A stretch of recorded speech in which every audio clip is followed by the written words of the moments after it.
பிரியமானவர்களே, வாழ்வின் வெளிச்சம் வேத வசனத்தின் மூலமாக உங்களை சந்திப்பதில் மிகுந்த மகிழ்ச்சி. இந்த நாளுக்குரிய வேத வசனம் 126ஆம் சங்கீதம் 5வது வசனத்தில் நாம் பார்க்கிறோம்.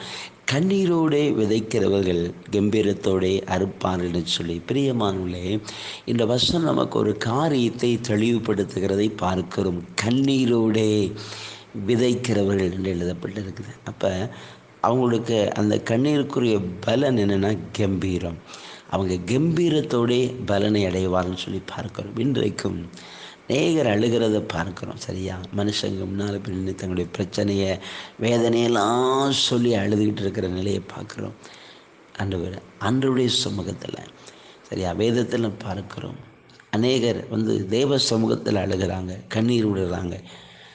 அந்த கண்ணீருக்கு பலன் கிடைக்கிறது, பதில் கிடைக்கிறது. இதே போல தான் வாழ்க்கையிலும் என்ன சூழ்நிலை இருக்கலாம், எப்படிப்பட்ட பிரச்சனை இருந்தாலும் சரி, நீங்கள் ஏசப்பாவுடைய பாதத்தில் உங்கள் கண்ணீரை ஊற்றுங்க.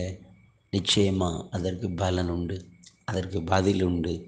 கர்த்தர் உங்களுக்கு இறங்கி அவர் நிச்சயவர் பதில் தருவார், அதற்குரிய பலனை தருவார். நாம் ஜெபிப்போம். நன்றி தகப்பனே, கண்ணீரோடு விதைக்கிறவர்கள் கம்பீரத்தோடு அறுப்பார் என்று சொல்லப்பட்டிருக்கிற வாக்கின்படி ஜெபிக்கிறோம். இன்றைக்கு இந்த வார்த்தை கேட்கிற ஒவ்வொரு பிள்ளை வாழ்வில் இருக்கிற துயரங்கள், பிரச்சனைகள், வேதனைகள், அந்த சூழ்நிலைகள் மாறட்டும் அப்பா. அவர்களுக்கு ஒரு ஆறுதல் உண்டாகட்டும். ஒரு மெய்யான விடுதலை கொடுத்து ஆண்டவருடைய பிள்ளைகளை ஆசீர்வதித்து நடத்தும்படி ஜெபிக்கிறேன்.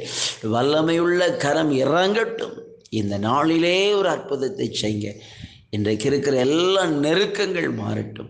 ஒரு பரிபூர்ண விடுதலை உண்டாகட்டும்.